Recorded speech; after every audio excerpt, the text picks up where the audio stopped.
Magic Show is brought to you by StarCityGames.com, and check this out. On February 5th and 6th, the StarCityGames.com Open Series returns to Indianapolis, and this event is going to be huge. We're talking hundreds of players, over $17,000 in cash prizes for the Standard, Legacy, and Draft Opens, 18 SCG Invitational slots up for grabs, SCG Players Club benefits, live coverage courtesy of SCG Live, tons of side events, and as much Magic the Gathering as we can pack into one weekend. So make plans to join StarCityGames.com in Indianapolis, and we'll see you there.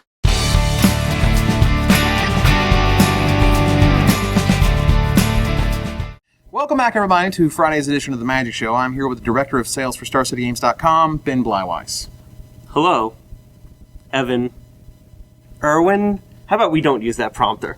Hey, what's going on, Evan? Let's not use the prompter, shall we? How you doing today? I'm doing great. I want you to tell me about the financial value of Mirrodin Besieged. Okay. What is the most valuable cards in the set, and what should people be looking for to trade and collect for at their release parties? Well, I mean, right now, the most valuable card, without a doubt, is Tezzeret. Most of the Planeswalkers usually start out at a high value for any of these set releases.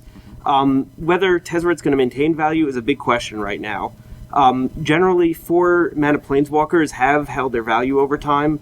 There's been an exception or two, like a Sarkhan, but besides that, generally they have been playable. And one of the things that Tezzeret has going for it is it's in the same colors as Jace. And in a lot of the talk I've seen from other people talking about Tezzeret, one of the things that they don't really take note of is that Tezzeret's +1 ability of looking at the top 5 cards of your library works extremely well with Jace's Brainstorm ability.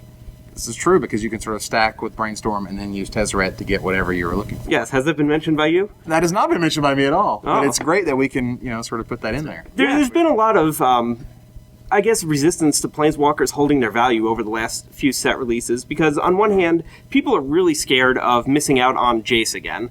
Jace started at $20, $25 and just kept going up and up and up. And, now Jace is $90 to $100 and selling pretty quickly at that price. Wow. When you have something like Tezzeret at $35 and you look at the upper limit of Jace being, at first $60, $70, pushing $100 now, you just kind of don't want to miss the boat on that card. But on the other hand, traditionally something like an Elspeth or a Koth or Venzer from the last set all started at the $30 to $50 range as well, and now they're all, $15 to $25 cards. So where's Tezzeret going to fall? Couldn't tell you just yet, but my feelings are that Tezzeret's probably going to be one that maintains its value rather than tanks. Okay, so at this point, the thinking is that the only 2 rares that will stay above $10 are the Green Zenith and Inkmoth Nexus. How do you feel about that? I would say that's correct for now. I think people are really underestimating Inkmoth Nexus because they don't think that there's a viable Infect deck. I do think that there will be an Infect deck, if not now, then with the 3rd set of the block, because Wizards really wants to push this mechanic. It helps enable Metalcraft, which again, I don't think there's a viable Metalcraft deck now, but 3rd set is just going to have more stuff that helps that deck.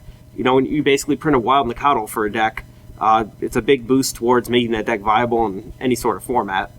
But I think that casually, players are going to love that card. Manlands traditionally do really well, and it just sort of has the cross appeal of being something that tournament players are potentially going to use, casual players are going to use, and you're going to run in commander decks or any other sort of casual format. You're going to put it in your cube. So pretty much everyone's going to be looking for the card. Absolutely. So at this point, if someone's sort of looking for some underrated gems, I personally feel that is Slagstorm and Bonehorde. How do you feel? Yeah, I mean, in my financial values article, Bonehorde is probably the card I think that has the greatest amount of potential for growth right now. It just basically it does what you want it to do. You get a large creature late game. It's tutorable by Stoneforge Mystic, which is going to be very key in the new standard. And it turns all your late game creatures into monsters on top of being a monster itself. So they just deal with it, and suddenly it's like, all right, now I'm going to deal with your large monster that just became one because I killed your Bonehorde.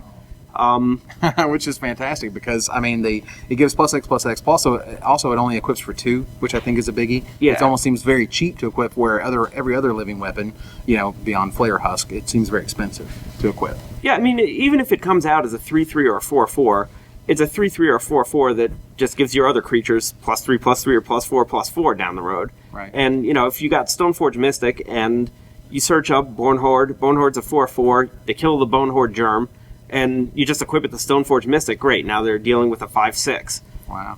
And, thank you, Ben, for your time. And now on to more lists.